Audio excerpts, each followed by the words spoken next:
Посетив 5 регионов Дальнего Востока, флаг первых зимних международных спортивных игр «Дети Приморья» прибыл и в нашу республику. Герб Якутии стал 6-м по счету. Теперь наш регион официально стал участником игр.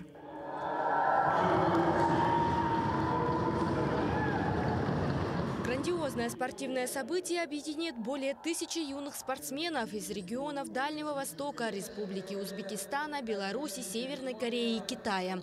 Из Якутии примут участие 28 спортсменов. Мы будем принимать участие по 6 видам спорта.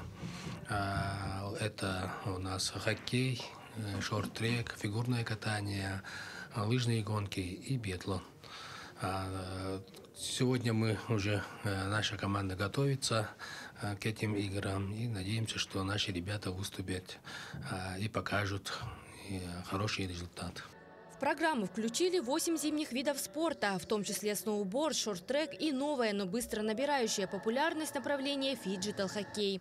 По правилам игры сначала ребята должны продемонстрировать свои навыки в цифровой вселенной, а затем и в реальном мире. Волнения нету, наверное, скорее всего. Подготовка у нас отлично проходит. Надеемся занять призовые места на этих играх. Это такие серьезные соревнования для нашей республики, то есть престижные.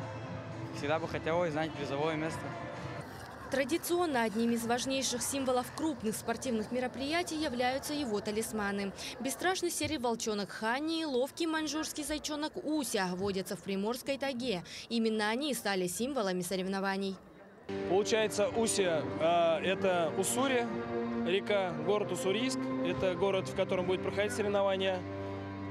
Хани что? Ханка, озеро Ханка, озеро Приморского края. Дети Приморья пройдут с 18 по 23 февраля во Владивостоке, Уссурийске, Арсеньеве и Артеме.